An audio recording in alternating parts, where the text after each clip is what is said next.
تطبیق یہ بنتی ہے کہ نور مبارک رکھا گیا آدم علیہ السلام کی پشت پاک میں، لیکن اس کی شعائیں نکلتی تھیں حضرت آدم علیہ السلام کی جبین پاک سے، پیشانی مبارک سے۔ امام فخر الدین رازی رحمت اللہ تعالی علیہ نے بہت بڑی بات فرمائی یہاں پر۔ وہ فرماتے ہیں کہ فرشتوں کو جو سجدے کا حکم ہوا تھا تو در حقیقت اسی نور مبارک کی تعظیم مراد تھی، لأن فی جبہتہ نور محمد صلی اللہ علیہ وسلم، سجدہ اس لیے کرایا گیا کہ ان کی پیشانی سے حضور کا نور چمکتا تھا صلی اللہ تعالی علیہ وسلم۔ یہ آواز ایسی کرے بھی مجھے کھینچے نہیں۔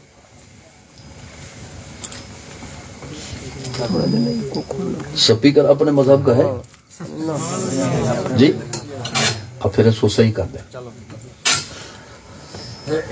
مائک صحیح ہے، پہلے بھی یہی چل رہا تھا۔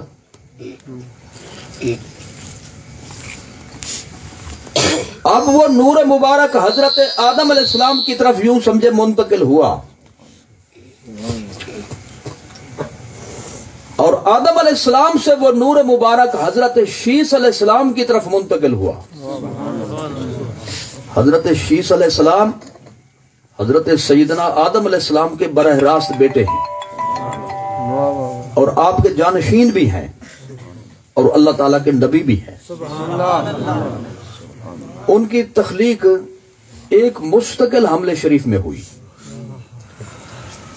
یعنی یوں سمجھے کہ بھئی حضرت سیدہ اما حوا علیہ السلام کے بطن پاک میں ایک حمل شریف میں دو بچے ہوتے تھے، بیٹی اور بیٹا اکٹھے۔ جو ایک حمل شریف میں اکٹھے ہوتے وہ سگے بہن بھائی شمار ہوتے تھے شرعی طور پہ، لیکن جب حمل بدل جاتا تو وہ سگے شمار نہیں ہوتے تھے اس شریعت کے مطابق، تو لہذا ان کے آپس میں شادیاں ہوتی تھی، نسل انسانی آخر بڑھنی تھی، اللہ تعالیٰ کے احکام میں حکمتیں ہوتی ہیں۔ تو حضرت شیس علیہ السلام کی جب تخلیق ہوئی تو ان کے ساتھ کوئی حمل شریف میں کوئی بہن یا بھائی نہیں تھا، یہ اکیلے تھے اس میں، کیونکہ اللہ تعالیٰ نے یہ چاہا کہ آدم علیہ السلام سے جب حضور کا نور آگے منتقل ہو، نور مبارک، تو آگے یکتا شخصیت ہونی چاہیے، یکتا ذات کے لیے یکتا شخصیت ہونی چاہیے۔ تو حضرت سیدنا آدم علیہ السلام نے ان کو وصیتیں فرمائیں کہ جن نور مبارک آپ کی طرف منتقل ہوگا تو اہتمام کے ساتھ آگے اس کو منتقل کرنا ہے۔ تو میں مختصر کروں، ابن عن جدن، آبا و اجداد اور امہات و جدات طیبات کے سلسلے سے ان کے ذریعے یہ نور مبارک مختلف اسلاب سے ارحام مبارکہ میں پہنچا، اور اس طرح سے یہ عالم اسلاب و ارحام سے یہ نور مبارک دورہ کرتا ہوا حضور کے جد امجد حضرت سیدنا عبد المطلب تک پہنچا، ان سے منتقل ہوا حضرت سیدنا عبداللہ کی طرف، اور حضرت سیدنا عبداللہ سے منتقل ہوا حضور کی والدہ ماجدہ حضرت سیدہ طیبہ طاہرہ حضرت آمنہ کے بطن پاک۔ پھر مدت حمل کی تکمیل کے بعد حضور کی اس جہان میں جلوہ گری ہوئی۔ آپ صلی اللہ تعالی علیہ وسلم کی عمر شریف جب 40 برس ہوئی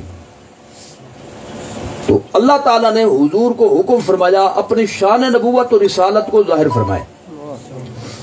تو حضور نے 40 سال کی عمر شریف میں اپنی شان نبوت کو، شان رسالت کو ظاہر فرمایا، جس کو اعلان نبوت کہتے ہیں۔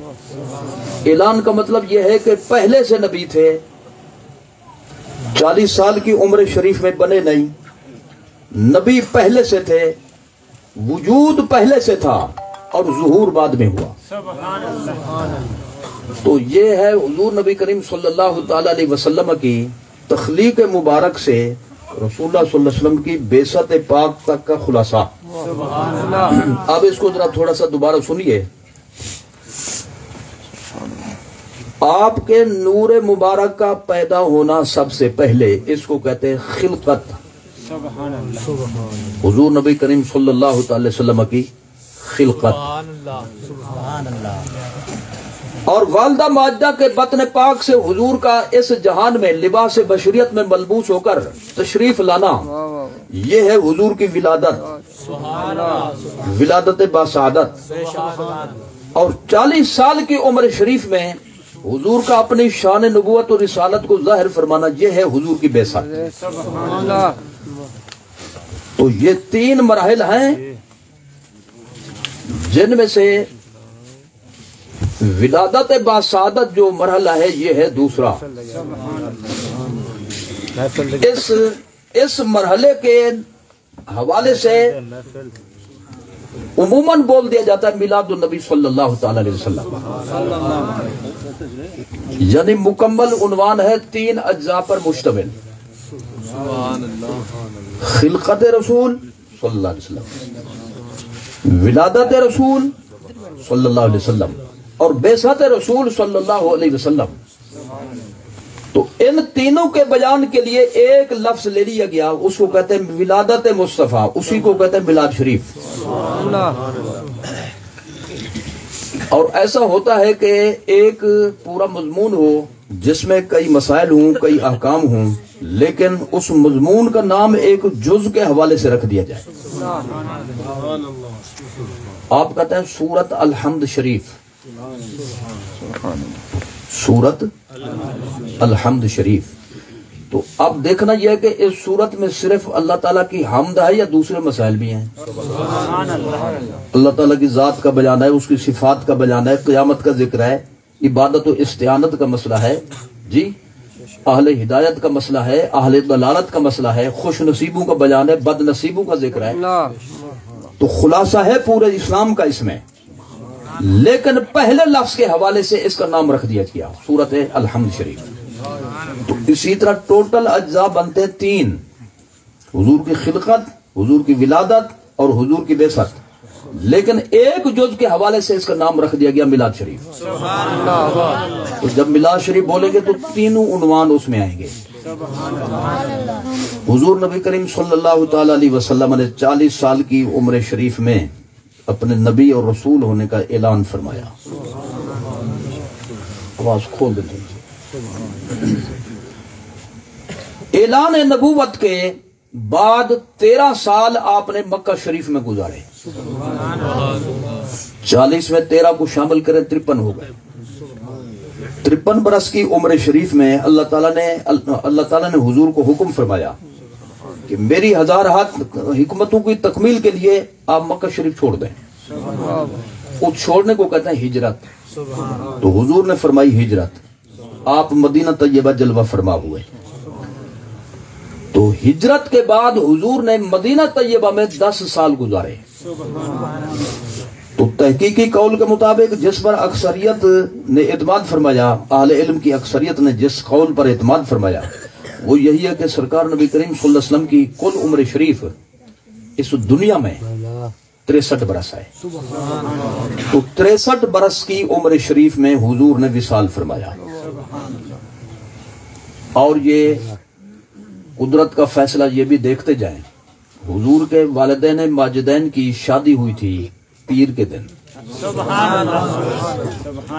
اور حضور کی ولادت باسعادت ہوئی تھی پیر کے دن. حضور پر وحی کا جب آغاز کیا گیا، قرآن شریف اترنا شروع ہوا تو پیر کا دن تھا. حضور نے ہجرت فرمائی پیر کے دن.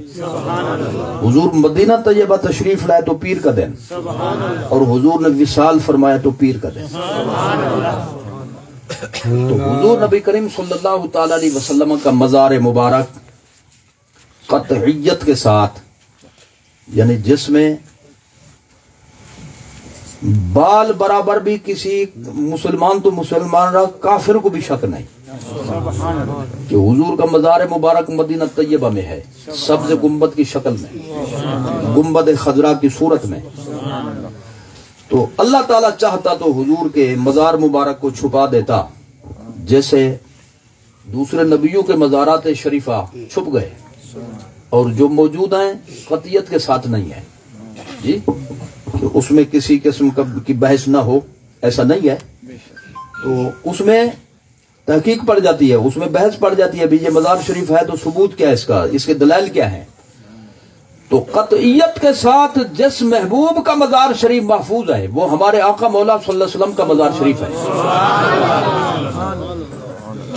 در حقیقت اللہ تعالیٰ نے چاہا میرے محبوب کا دربار شریف جی دنیا میں محفوظ ہو، کسی کو شک نہ ہو، حضور کا دربار 24 گھنٹے کھلا رہے، غلاموں کی ٹولیاں آتی رہیں، صلاۃ و سلام کے گجرے پیش کرتے رہیں، شفاعت کی درخواستیں حضور کی خدمت میں پیش کرتے رہیں، اس طرح سے یہ رونقیں اور بہاریں قیامت تک رہیں۔ اور پھر ایک فرق یہاں پہ یہ دیکھیے، صرف زمین والے حاضری کے لیے نہیں جاتے بلکہ آسمان والے بھی حضور کے دربار میں حاضری دیتے ہیں۔ نعرہ تکبیر، نعرہ رسالت، نعرہ حیدری، زمین والوں کے لیے، زمین والوں کے لیے ایک خاص مدت ہوتی ہے جس میں زمین والے مختلف علاقوں سے جاتے ہیں، لیکن آسمان والوں کا ویزا ہمیشہ کھلا رہتا ہے۔ 50,000 70,000 جی ٹولیاں اور بھی، یعنی چھوٹی چھوٹی بڑی بڑی، ایک روایت 70,000 والی بھی ہے، ان کا ویزا لگتا ہے تو وہ صبح کو حاضر ہوتے ہیں، شام تک حضور کے دربار میں صلاۃ و سلام پیش کرتے ہیں۔ ان کا ٹائم مکمل ہو گیا، پھر اور ٹولی آ جاتی ہے 70,000 کی، وہ شام سے لے کر صبح تک حضور کی بارگاہ میں حاضر رہ کر صلاۃ السلام کے ہدیے پیش کرتے ہیں۔ اس طرح سے یہ سلسلہ جاری رہتا ہے۔ وما یعلم جنود ربک الا ہو، فرشتے اتنے کثرت سے ہیں کہ جن کی ایک دفعہ باری لگ گئی قیامت تک ان کی دوبارہ باری نہیں آ سکتی، ان کی کثرت کی وجہ سے۔ لیکن ہم کتنے خوش نصیب ہیں، جب چاہے ویزا لگوائیں پہنچ جائیں جی۔ تو یہ شرف بخشا ہے اللہ تعالیٰ نے زمین پر رہنے والے حضور کے عاشقان کو، حضور کے محبین کو۔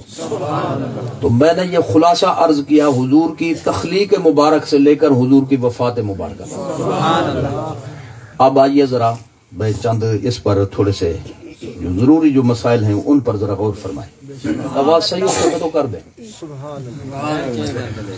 پہلے تو صحیح چل رہا تھا، پتہ نہیں میرے آنے کے بعد کیا ہوا۔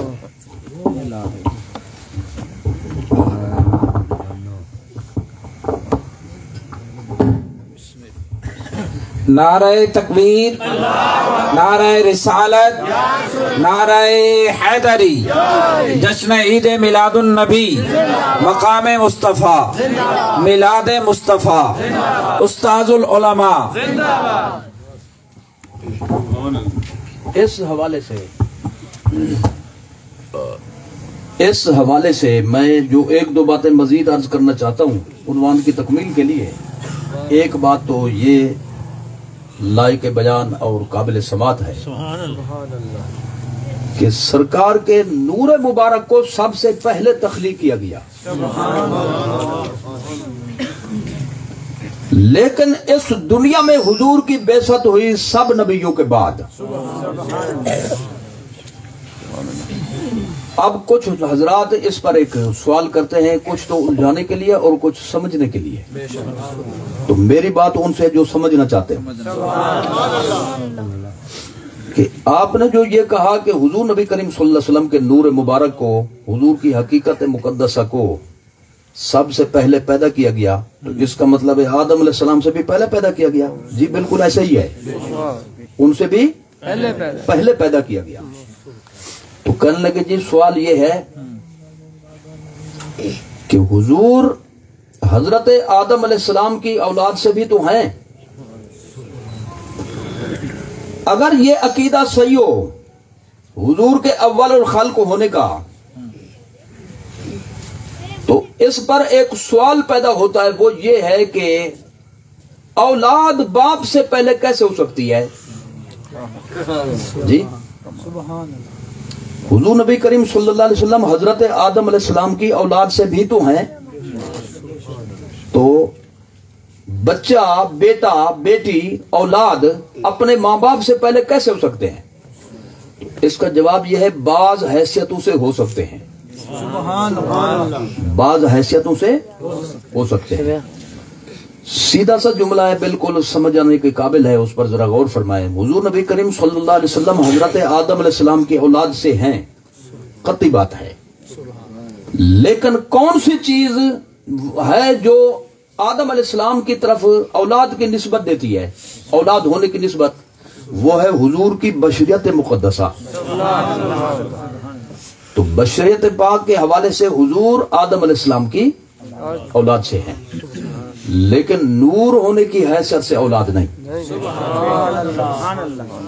نور ہونے کی حیثیت سے اولاد نہیں۔ نور جو ہے وہ سب سے پہلے پیدا کیا گیا۔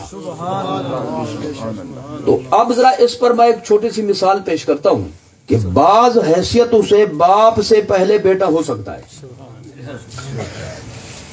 ایک مثال پیش کرتا ہوں قرآن مجید سے، اور اجمال تو ہے ایک آیت میں اور اس کی تفصیل ہے ایک حدیث شریف میں۔ ایک جہان گزرا ہے جس میں ہم سب کے سب آدم علیہ السلام کی پشت پاک سے باہر نکالے گئے تھے، یہ ہم بھی تھے اس میں۔ یہ سوچ میں پڑ گئے، یاد تو نہیں ہے جی؟ تو ہمیں یہ بھی یاد نہیں ہوتا رات کیا کھایا ہے جی؟ تو یہ تو لاکھوں سال پہلے کی بات ہے، وہ کیسے یاد ہوگی؟ لیکن یاد دلانے والے نے یاد دلایا، قرآن میں اس کا ذکر موجود ہے۔ تو پوری کائنات غلط ہو سکتی ہے، وہ زبان کبھی غلطی نہیں کر سکتی، تو لہذا ماننا پڑے گا۔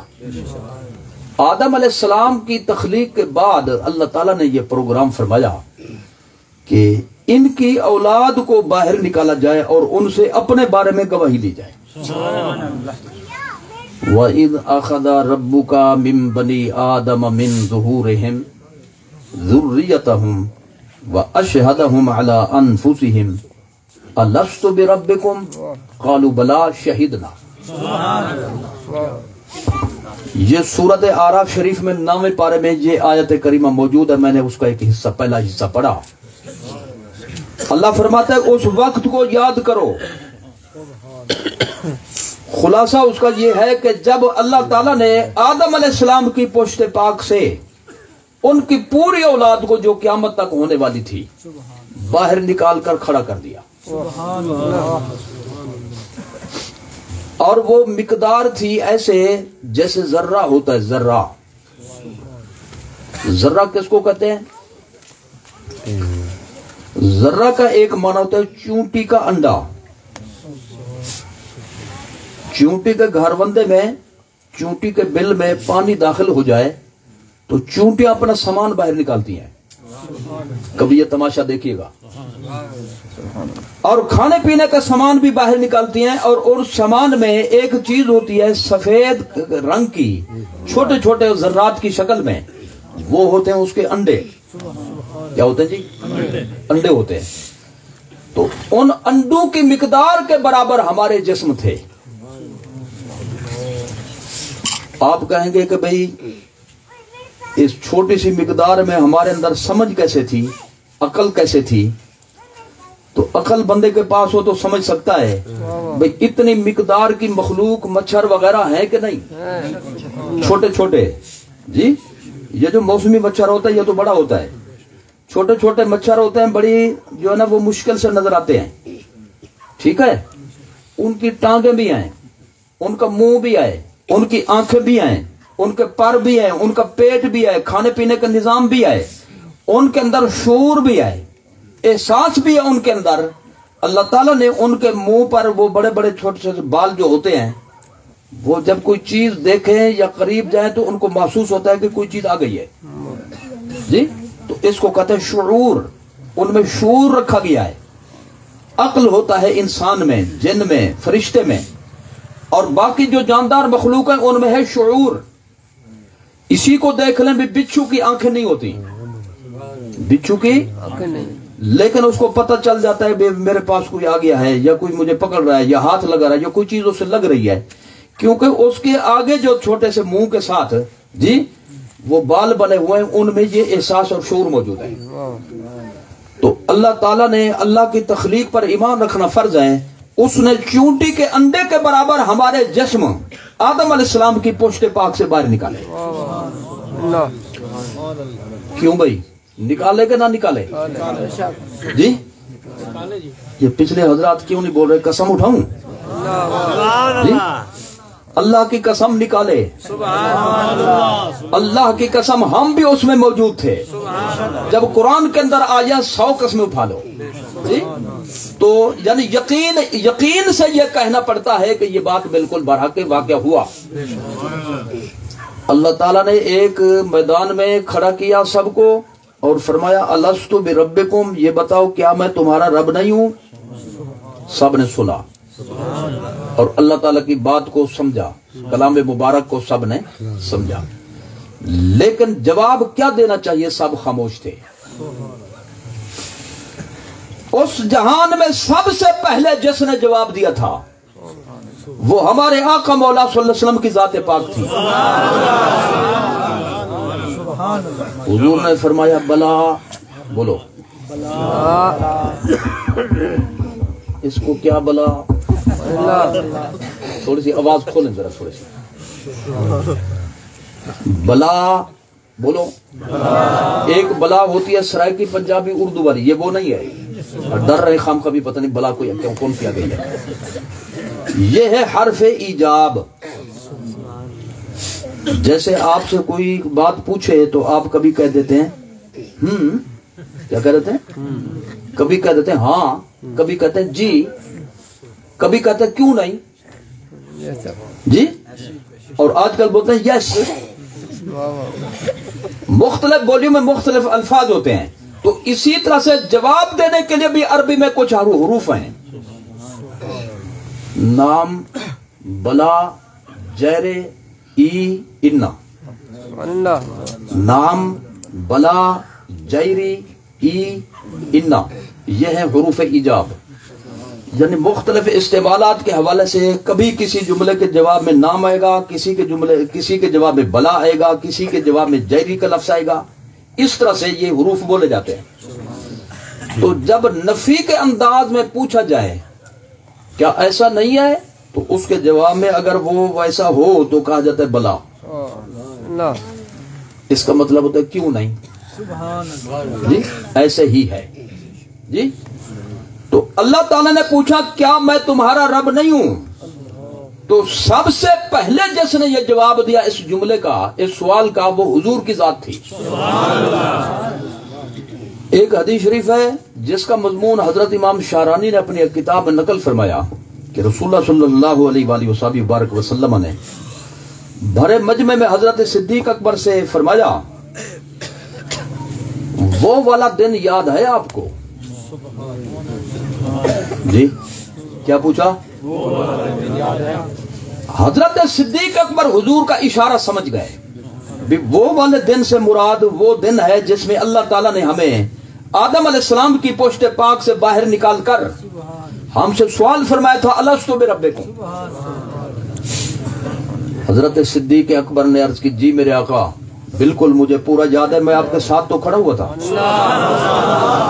نعرہ تکبیر، نعرہ رسالت، نعرہ حیدری، مقام مصطفیٰ، جشن عید میلاد النبی۔ تھوڑا سا یار یہ کوئی کھول دے شاید صحیح ہو جائے۔ اب ذرا غور فرمائیں، حضرت صدیق اکبر نے عرض کی جی میرے آقا میں آپ کے قریب تو کھڑا ہوا تھا، ساتھ تو تھا میں آپ کے۔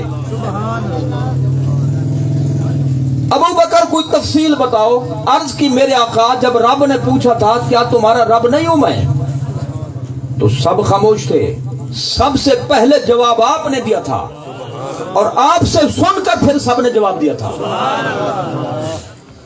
ایک تو رسول اللہ صلی اللہ علیہ وسلم کی اولیت اس میں بھی ثابت ہوئی، تخلیق میں اول، اور اس جلسہ توحید میں رب کے سوال کے جواب دینے میں بھی اول، اور یہ بھی ثابت ہوا کہ رسول اللہ صلی اللہ علیہ وآلہ وصحبہ مبارک وسلم کے پہلے رفیق، پہلے سنگتی، پہلے ساتھی حضرت صدیق اکبر ہیں، اور صرف اس دنیا میں پہلے ساتھی نہیں ہیں بلکہ اس جہان میں بھی یہ حضور کے ساتھی ہیں۔ تو حضرت صدیق اکبر نے اس جہان سے حضور کا کلمہ پڑھا ہے، اس لیے سرکار کے سنگتی تھے۔ کبھی بت کو سجدہ نہیں فرمایا، کبھی شراب نہیں پی، کبھی حرام کاری کے قریب نہیں گئے، کبھی افراتفری والا کام نہیں کیا، بلکہ اور تو اور رہا جیسے لوگ کوئی گندا کلام اپنے زبان سے پڑھ لیتے ہیں، گندا کوئی شعر، حضرت صدیق اکبر نے گندے مضمون والا شعر بھی اپنی زبان سے کبھی نہیں پڑھا۔ کس کی برکت تھی؟ سرکار کی صحبت پاک کی برکت۔ تو رسول اللہ صلی اللہ علیہ وآلہ وصحبہ مبارک وسلم نے سب سے پہلے جواب دیا، اور پھر سب نے سن کر اس کا جواب دیا۔ اس کو کہتے ہیں عہد الست۔ عہد الست یعنی وہ وعدہ جو الست کے لفظوں سے اس کے جواب میں اللہ تعالی سے کیا گیا تھا۔ سب نے کہا تھا شہدنا، ہم گواہی دیتے ہیں، ہم گواہ ہیں اس بات کے تو ہمارا رب ہے، تو ہمارا خالق ہے، تو ہمارا مالک ہے۔ اب ذرا توجہ فرمائیں، یہ بات آپ نے سماعت فرما لی۔ میں جو بات عرض کرنا چاہتا ہوں وہ یہ ہے کہ اللہ تعالیٰ نے جب آدم علیہ السلام کی پشت پاک سے ان کی اولاد کو باہر نکالا تھا اس جہان میں، تو 2 شفٹوں میں نکالا تھا، سب کو یکدم نہیں۔ بولو، یہ شفٹیں جو لگتی ہیں دعوت ولیمہ میں، ایک ٹولی کھانا کھا لے پھر دوسری آئے گی، جگہ کی گنجائش، شفٹوں کا مطلب جانتے ہیں آپ؟ تو 2 شفٹوں میں آدم علیہ السلام کی اولاد پاک ان کی صلب پاک سے باہر نکالی گئی۔ پہلی شفٹ میں ان کو نکالا گیا جو اہل ایمان تھے۔ مسند احمد کی حدیث موجود ہے، اور اس آیت کی تفسیر میں مفسرین نے اس کو نقل کے باقاعدہ اس سے استناد کیا جی۔ دوسری شفٹ میں ان کو نکالا جو کافر تھے، جو غیر مسلم تھے، جو یہودی تھے، جو عیسائی تھے۔ لگتا ہے جیسے غصے ہو رہے ہیں۔ جو مشرکین تھے، جو مرتدین تھے، جو منافقین تھے، یعنی قسمیں ہوتی ہیں نا، تو کافروں کی، بےایمانوں کی جتنی قسمیں تھیں ان سب کو دوسری شفٹ میں نکالا۔ اہل ایمان کو علیحدہ شفٹ میں نکالا اور کافروں کو۔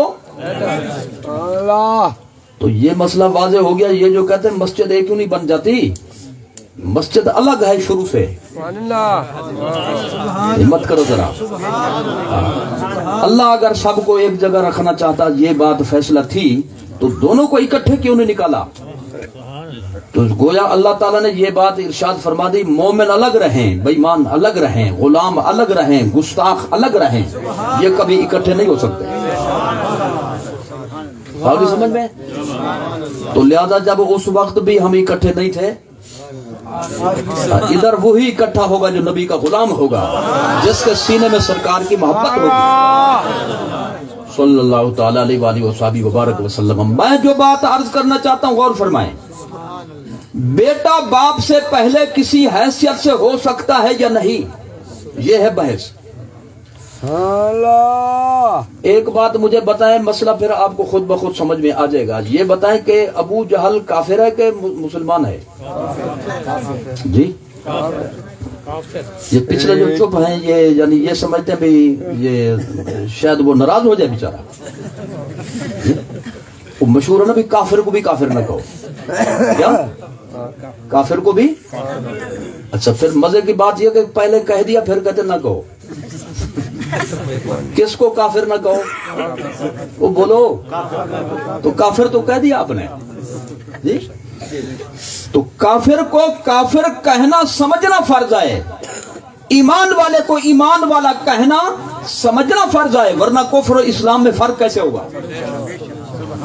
اللہ تعالیٰ نے یہ فرق خود فرمایا، والذی خلقکم فمنکم کافر ومنکم مومن۔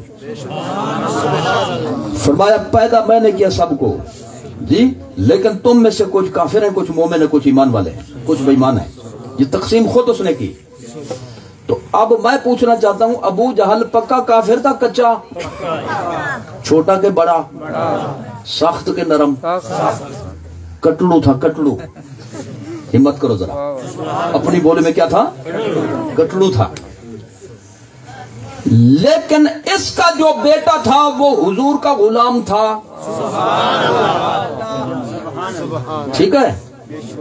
ابو جہل ملعون ہے جی، جہنمی ہے، پکا دوزخی ہے. قطعیت کے ساتھ یہ بات ثابت ہے دلائل شریعہ سے. وہ مرا تو کفر پر مرا. حضور کا کلمہ اس نے نہیں پڑھا، حضور کا ساتھ اس نے نہیں دیا، حضور کی دشمنی میں وہ مرا. اور چھوٹے چھوٹے 2 بچوں نے اسے مارا تھا. بڑی مشہور اس میں حدیث ہے، اس میں جنگ بدر میں جی صفے بنا رہا تھا. 2 بچوں نے پوچھا حضرت عبد الرحمن بن عوف سے، چاچا، انہوں نے کہا جی سنتے ہیں کوئی ابو جہل نام کا بندہ ہے جو حضور کو گالیاں دیتا ہے، بتاؤ گے کون سا ہے؟ انہوں نے کہا بیٹے تم کیا کرو گے؟ انہوں نے کہا بس اس سے سروکار نہیں آپ کو، آپ صرف بتا دیں ہے کون سا. تو انہوں نے فرمایا وہ جو گھوڑے پر چڑھ کر نا یہ صف بندی کر رہا ہے، یہ وہی ہے، باز کی طرح جھپٹے. چھوٹے چھوٹے بچے ننھی ننھی تلواروں سے، اب ان کے قد نہیں پہنچ سکتے تھے، گھوڑے کی ٹانگیں کاٹی، وہ نیچے گرا، فوراً حملہ کیا، اس کو ادھموا کر دیا. اتنا کر دیا کہ وہ اٹھ نہیں سکتا تھا. سمجھ میں آ گئی؟ تو رسول اللہ صلی اللہ علیہ وسلم نے جب اپنے صحابی کو بھیجا حضرت عبداللہ بن مسعود کو، جاؤ اس کا جائزہ لے کر آؤ. تو آپ گئے تو وہ ادھموا تھا، یعنی اتنا تھا کہ بات سن سکتا تھا، سمجھ بھی سکتا تھا. اخذ بلحیتہ ہی، یہ بخاری شریف میں لفظ ہیں. حضرت عبداللہ بن مسعود نے اس کی داڑھی کو پکڑ کر جھنجھوڑا. ہمت کرو، داڑھی وہ قابل احترام ہے جو نبی کی محبت میں ہو. اس کا مطلب ابو جہل کی بھی داڑھی تھی. ہر داڑھی والے کے پیچھے مت جاؤ. دیکھو بھی ایمان ہے کہ اس میں نہیں ہے. تو اب انہوں نے جھنجھوڑا اور آپ نے فرمایا کیا حال ہے جناب؟ بہادر صاحب کیا حال ہے جی؟ اس نے کہا یارا ایک افسوس لے کر جا رہا ہوں، میرے کو ماریا تھا چھوڑے ماریا، چھوٹے چھوٹے مجھے چھوکروں نے مارا ہے. کوئی بڑا کڑیل جوان اگر میرے اوپر حملہ کرتا فخر کی بات تھی. فرمایا وہ میں پورا کر دیتا ہوں، فکر نہ کرو. آگے سمجھ میں؟ تو چھوٹے چھوٹے بچوں نے اسے مارا تھا میدان بدر میں. اور سبحان اللہ رمضان شریف کا مہینہ تھا، 17 رمضان شریف. تو اس کا مطلب ہے کافر رمضان شریف میں مرے یا مدینے میں مرے برابر ہے. یہ حضور کی نسبت کام آتی ہے. بولو. ابو جہل پکا کافر، کٹر جی، اپنی بولی کے مطابق کٹڑو جی. کٹڑو وہ ہوتا ہے جو خود بھی پکا ہو دوسروں کو بھی پکا بنائے. ہمت کرو ذرا. لیکن اس کا جو بیٹا ہے حضرت اکرمہ، وہ رسول اللہ صلی اللہ علیہ وسلم کا سچا پکا غلام ہے. باپ جہنمی، بیٹا جنتی، باپ دوزخی، بیٹا بہشتی، باپ کافر، بیٹا مومن، باپ 2 نمبر اور بیٹا 1 نمبر. جی غصہ ایسا رہا جس میں آپ کو کہہ رہا ہوں، توجہ فرمائے ذرا. تو اب وہ کفر پر مرا، لیکن فرق یہ ہے کہ اس کا بیٹا حضور کا سچا پکا غلام صحابی ہے. میں آپ کو متوجہ کرنا چاہتا ہوں دوبارہ اس حدیث کی طرف کہ آدم علیہ السلام کی پشت پاک سے جب اللہ تعالیٰ نے ان کی اولاد کو نکالا تو کتنی شفٹیں فرمائی تھیں؟ پہلی شفٹ میں ایمان والوں کو باہر نکالا اور دوسری میں کافروں کو نکالا. میں پوچھنا چاہتا ہوں بھئی ابو جہل دوسری شفٹ میں تھا یا پہلی میں؟ رحمت کر کنجوسی نہ کرو. اور ابو جہل کا جو بیٹا تھا وہ پہلی شفٹ میں تھا یا دوسری میں؟ تو بیٹا باپ سے پہلے ہوا کہ نہ ہوا؟ تو جو خدا آدم علیہ السلام کی پشت پاک سے ذرات کو باہر نکالے ذرات کی شکل میں ان کی اولاد کو باہر نکالے تو بیٹے کو پہلے نکال سکتا ہے، باپ کو بعد میں. تو وہ اگر حضور کی بشریت کو بعد میں پیدا کرے، حضور کے نور کو پہلے تخلیق کرے، تو کوئی مانے نہ مانے اس کا کام ہے. سنی کا کل بھی ایمان تھا، آج بھی ایمان ہے، اور ہم مر تو سکتے ہیں، حضور کے شان سے انکار نہیں کر سکتے. نعرہ تکبیر، نعرہ رسالت، نعرہ حیدری، اولیت مصطفیٰ، مقام مصطفیٰ. تو یہ یقینی بات ہے، سب سے پہلے جس چیز کو پیدا کیا گیا وہ حضور کا نور ہے. بولو، وہ حضور کا نور ہے. اللہ تعالیٰ نے سب سے پہلے حضور کے نور کو پیدا فرمایا. آدم علیہ السلام نہیں تھے، وہ نور تھا. تو لہذا ایک حیثیت ہے نوری، دوسری حیثیت ہے بشری. بشری حیثیت سے حضور بعد میں ہیں اور نوری حیثیت سے حضور پہلے ہیں. اور ہو سکتا ہے ایک حیثیت سے، کسی حیثیت سے باپ بعد میں ہو، بیٹا پہلے ہو. میں ایک آسان سی مثال پیش کرنا چاہتا ہوں. ایک چیز اول بھی ہو سکتی ہے، آخر بھی ہو سکتی ہے. ایک چیز اول بھی ہو سکتی ہے، آخر بھی ہو سکتی ہے. یہ بتائیں کہ یہاں پہ کوئی آم شام کا درخت ہے؟ جی او بھائی، میں نے جنازہ تھوڑا سن لیا آپ سے. بولو، کھجور کا درخت ہے؟ پھل لگے تھے اس سال؟ دیکھا تھا آپ نے آم کا درخت؟ آم کے ایک بوٹے پر مثلاً 1000 آم لگے ہوئے تھے جی. پک گئے، پیٹیوں میں آ گئے، اور سب نے سبحان اللہ جی بادشاہ پھل کی خدمات حاصل کی. ہے یا نہیں ہے؟ تو یہ پھل جب آم کے اوپر لگا ہوا تھا پکا، پکے کو پہلے دیکھو تو یہ تھا کچا، اور کچا تھا اچاری.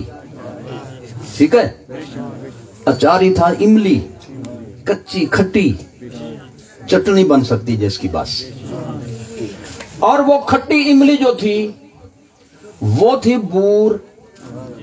بولو، بور تھا پھول، پھول تھا شگوفہ، شگوفہ نکلا ٹہنی سے، ٹہنی نکلی موٹی لڑی سے، موٹی لڑیاں نکلی تھی تنے سے، تنا نکلا تھا پودے سے، پودا نکلا تھا ایک چھوٹی سی انگوری سے جس کو کومپل کہتے ہیں، پتلی سی، اور وہ کومپل نکلی تھی گٹھلی سے. تو گٹھلی ہوئی اول. بولو، گٹھلی ہوئی اول. گٹھلی کو ہم نے جب زمین کے سپرد کیا، مالک و مولا نے زمین کے گہوارے میں اس کو پالا، اس کو سنبھالا، اس کو ضائع ہونے سے بچایا. مخصوص مدت کے بعد وہ جب نرم ہوئی، وہ پھٹی، اس سے نکلی کومپل، کومپل بڑی ہوئی بن گیا پودا، پودا بڑا ہو گیا وہ بن گیا تنا، تنے سے نکلی ٹہنیاں چھوٹی بڑی سب، اور پھر آخر میں ان ٹہنیوں کے کناروں پہ جی شگوفے ہوئے، کلیاں، کلیاں بن گئی پھول، پھول بن گئے بور، بور بن گئی کچی املی، کچی املی بن گئی بڑا کچا آم، اچاری آم، اچاری آم سے پھر اگلا مرحلہ وہ بن گیا آم جی. اچاری والا کا نام ختم ہو گیا. اس کے بعد وہ پک گیا، 1000 پھل لگا ہوا تھا. خدا کی شان دیکھو، جس بھی آم کے دانے کو کاٹ کر کھاؤ ہر ایک میں سے گٹھلی نکلے گی. وہ گٹھلی جو شروع میں سے تھی، جو شروع میں تھی، آخر میں بھی وہی نکلی. تو جو خدا یہ کر سکتا ہے، گٹھلی کو اول بھی کر دے آخر بھی کر دے، اگر اپنے محبوب کو اول بھی بنا دے آخر بھی بنا دے، تو کون سے استحالہ کی بات ہے؟ نعرہ تکبیر، نعرہ رسالت، نعرہ حیدری، مقام مصطفیٰ، نور مصطفیٰ. میں لمبی چوڑی گفتگو نہیں کرتا، بات کو مکمل کرنا چاہتا ہوں. وما ارسلناک الا رحمتا للعالمین. آیت ہے ادھر قرآن شریف ہے. سبحان اللہ. کون سا چک ہے یہ؟ عظمت آباد. جی تو یہ عظمت والی کتاب ادھر ہے، اس میں 17واں پارہ ہے، سورت انبیاء ہے، اس میں اس کا آخری رکوع ہے یا اڑا دیا گیا ہے؟ ہمت کرو، اس میں یہ آیت کھول کر دیکھیں، وما ارسلناک الا رحمتا للعالمین. تو رحمت للعالمین ہونا کس کی شان ہے؟ یہ حضور کی شان ہے. جی اس پر ذرا تھوڑی سی توجہ فرمائیں، بات بالکل واضح ہو جائے گی. اللہ تعالیٰ نے اپنا نام بیان فرمایا رب العالمین، الحمد للہ رب العالمین. پہلی آیت سورہ فاتحہ، اس کی پہلی آیت کریمہ آپ سب کو یاد ہے، الحمد للہ رب العالمین. اور حضور کے بارے میں فرمایا وما ارسلناک الا رحمتا للعالمین. العالمین ادھر بھی ہے ادھر بھی ہے. العالمین کا کیا مطلب ہے؟ سارے جہاں، سارے جہاں، ساری مخلوقات. جی مخلوقات کی چونکہ قسمیں تھیں لہذا جمع کا صیغہ استعمال فرمایا. اور وہ کتنی ہے؟ کچھ نے کہا 18,000، کچھ نے کہا 40,000، کچھ نے کہا 80,000. اور میں کہتا ہوں حد بندی بے شک نہ کرو، ٹوٹل مخلوق جو اللہ کے سوا ہے وہ العالمین میں شامل ہے. تو اللہ فرماتا ہے میں رب العالمین ہوں، میرا محبوب میرے بنانے سے رحمت للعالمین ہے. یعنی جس جس کا میں رب ہوں میرا محبوب اس کے لیے رحمت ہے. اس کا معنی یہ ہوا العالمین بعد میں ہے، رب پہلے.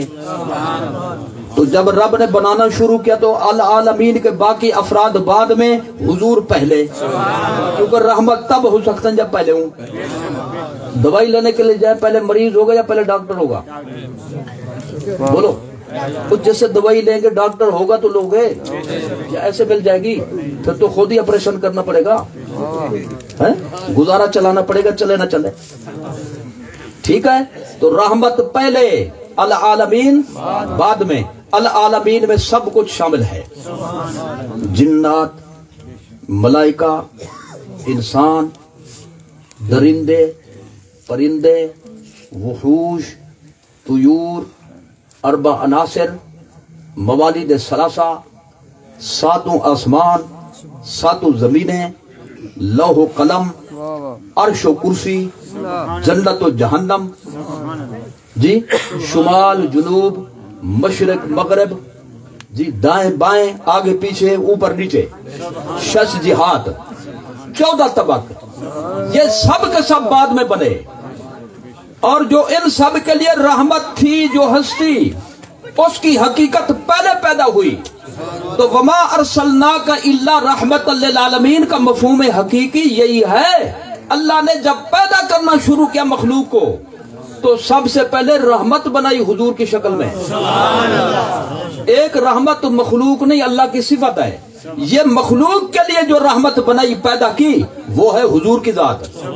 تو حضور کی ذات پاک کو تمام عالمین سے پہلے پیدا کیا اور باقیوں کو بعد میں پیدا کیا اور اسی کے صدقے میں پیدا کیا.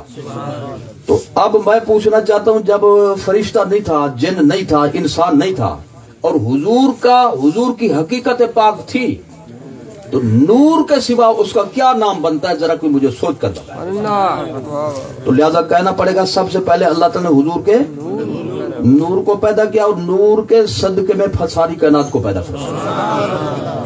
اچھا جب ہم صدقہ اور وسیلے کی بات کریں نا تو کچھ لوگوں کو بڑا تعجب ہوتا ہے اور وہ ماننے کی بجائے بحث شروع کر دیتے ہیں. جی وسیلہ تو تب ہو جب اللہ تعالیٰ وسیلے کا محتاج ہو، بغیر وسیلے کے وہ کچھ نہ بنا سکتا ہو. جی تو اس کا مطلب یہ ہے کہ بھئی تم مشرک ہو، بدعتی ہو اور تمہیں سمجھ نہیں ہے، وہ بات کر دی جو نہیں کرنے کی تھی. اللہ کو کیا ضرورت ہے کسی کو وسیلہ بنانے کی؟ جی کیا وہ بغیر وسیلے ذریعے کے کوئی چیز نہیں بنا سکتا؟ سنو جواب ایک جملے میں. کبھی وسیلہ بنایا جاتا ہے اپنی ضرورت کے لیے اور کبھی وسیلہ بنایا جاتا ہے کسی کو دوسرے کی ضرورت کے لیے. اللہ تعالیٰ نے حضور کو وسیلہ بنایا اپنی ضرورت کے لیے نہیں. خدا ضرورت سے پاک ہے, احتیاج سے پاک ہے. جو احتیاج رکھتا ہو وہ خدا نہیں. حضور کو وسیلہ اپنی ضرورت کے لیے نہیں بنایا بلکہ ہماری ضرورت کے لیے بنایا, ہمارے فائدے کے لیے بنایا, ہمارے لیے حضور کو وسیلہ بنایا صلی اللہ تعالی علیہ وسلم. اچھا میں آپ سے یہ پوچھنا چاہتا ہوں, اللہ تعالیٰ بغیر ماں باپ کے اولاد پیدا کر سکتا ہے کہ نہیں؟ جی تو پھر ماں باپ درمیان میں کیوں رکھے؟ جی پھر تو سڑک پہ بیٹھ جاؤ, یا اللہ 7 بیٹے چاہیے اوپر سے پھینک میری گودی میں, ٹھیک ہے, مجھے اتنی بچیاں چاہیے اوپر سے پھینک میری گودی میں. ایسے مل جائیں گی, بچے مل جائیں گی, اولاد مل جائے گی. یہ پچھلے جو ہے نا کرامت والے یہ دکھائیں گے مجھے, ان کو مل جائے گی تو دلاؤ ذرا, منگواؤ, ہم دیکھیں کیسے ملتی ہے. وہ اللہ دے سکتا ہے, بولو اللہ دے سکتا ہے, لیکن اس کا قانون بھی تو ہے. قانون یہ ہے کہ ماں باپ کے بغیر نہیں دوں گا, لیکن اپنی قدرت ظاہر بھی کر دی. یہ کوئی نہ سمجھے میں نہیں کر سکتا. عیسیٰ علیہ السلام کو بغیر باپ کے پیدا کر دیا, اور آدم علیہ السلام کا نہ باپ ہے نہ ماں ہے, ان کو ایسے پیدا کر دیا. اور حضرت حوا کو حضرت آدم علیہ السلام کے جسم کی بوٹی سے پیدا کر دیا. یہ قدرت دکھائی اپنی, وہ ہے قدرت, اور یہ ہے قانون کہ سبب کے بغیر میں کوئی چیز نہیں چلاؤں گا. تو اللہ محتاج ہے ماں باپ کا جی, اس کا قانون ہے یہ, بولو اس کا. روزی کون دیتا ہے؟ اللہ تعالیٰ جی. پھر وہ ہل کیوں چلاتے ہو جی, فصلیں کیوں کاشت کرتے ہو, دکان کیوں کھولتے ہو, محنت مزدوری کیوں کرتے ہو, سڑک پہ بیٹھ جاؤ, مسجد میں آ جاؤ, یا اللہ اتنی روزی چاہیے پھینک دے ہمارے اوپر, مل جائے گی. روزی اللہ دیتا ہے, لیکن کاروبار کا وسیلہ کرنا پڑے گا, دکان کو وسیلہ بنانا پڑے گا, محنت مزدوری کو ذریعہ بنانا پڑے گا. اس کا قانون ہے. تو اسی طرح سے یہ اسی کا قانون ہے. جس طرح عالم اسباب میں اس نے دکھا دیا ہر چیز میں دیتا ہوں لیکن کسی نہ کسی سبب سے دیتا ہوں, یہ قانون بھی اسی نے بنایا. ہر چیز کا سبب ہوتا ہے, اور جو مرکزی سبب ہے ہر چیز کا وہ میرے محبوب کی ذات ہے. وما ارسلناک الا رحمۃ للعالمین. جو یہ وسیلہ بنایا ہماری ضرورت کے لیے, اسی کو میں ایک جملے میں مکمل کرتا ہوں. یہ دیکھیے بھائی, یہ جس نے میرے ساتھ بائیکاٹ کیا ہوا ہے, کیا کہتے ہیں اس کو؟ ہمت کرو. مائک سے لے کر یہ جو ڈیک کھڑے ہوئے ہیں اور یہ درمیان میں جو یہ رکھے ہیں مشینیں رکھی ہیں, اس کو کہتے ہیں لاؤڈ سپیکر. کیا کہتے ہیں؟ لاؤڈ سپیکر کا مقصد ہے آواز پہنچانا لوگوں تک, اور اس کے لیے ذریعہ یہ ہے کہ ایک پرزہ میرے پاس ہے, ایک آپ کے پاس ہے. میرے پاس یہ ہے, آپ کے پاس وہ ایک بھلے مانس ادھر کھڑا ہوا ہے, ایک ادھر کھڑا ہوا ہے, تو اس کو کہتے ہیں سپیکر جی, یعنی بات کو آگے پہنچانے والا خلاصہ. اور یہ ہے بات کو لے کر اس کے اندر ڈالنے والا, ٹھیک ہے. وہ چاہیے آپ کو اور یہ چاہیے مجھے. اگر وہ مجھے دے دے, میں یہ آپ کو دے دوں جی, تو مجھے چپ ہی ہونا پڑے گا, چپ کرانے کی ضرورت نہیں پڑے گی. تو اب ذرا توجہ فرمائیں, میں جو بات عرض کرنا چاہتا ہوں. آواز کیسے پیدا ہوگی؟ کرنٹ کی بنیاد پر, بولو. اور کرنٹ کہاں سے آئے گا؟ بجلی سے, جنریٹر سے یا بیٹری سے. تو بیٹری میں بھی جو کرنٹ ہے وہ تو بجلی کی طرح ہے نا, جنریٹر بھی بجلی پیدا کرتا ہے. تو بنیاد ہوئی بجلی. کیا ہوئی؟ تو بجلی کا کرنٹ اس میں آواز کو پہنچاتا ہے. تو بھائی جب اس میں آواز پہنچانی ہے بجلی کے ذریعے, تو سیدھی تاریں اس کی کھینچ کر ہم نے بجلی سے کیوں نہیں فٹ کی؟ جی اپنی ذمہ داری پر دو دو تارے ان کی فٹ کر دو بجلی کے سوچ میں اور بٹن آن کرو، لیکن اپنی ذمہ داری پہ. تو اگر ایسا کرو تو پھر کیا ہوگا؟ یہ جل جائیں گے، چل نہیں پڑیں گے بلکہ جل پڑیں گے، نقصان ہو جائے گا، اور جس نے ہاتھ لگایا اس کی بھی خیر نہیں. ٹھیک ہے؟ اور اگر وہی بجلی اس کے ساتھ بھی لگی ہوتی جی تو تقریر کرنے والے کا تصور بھی نہیں ہو سکتا تھا. آگے سمجھ میں؟ یہ بھی کرنٹ لگاتا، وہ بھی کرنٹ، اور نتیجہ جب نکلتا مال ضائع ہو جاتا، یہ تباہ ہو جاتا، یہ جل جاتا، نقصان ہو جاتا.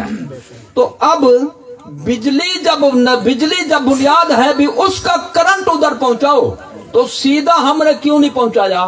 بجلی کا قصور ہے کہ کرنٹ نہیں دے سکتی؟ بولو.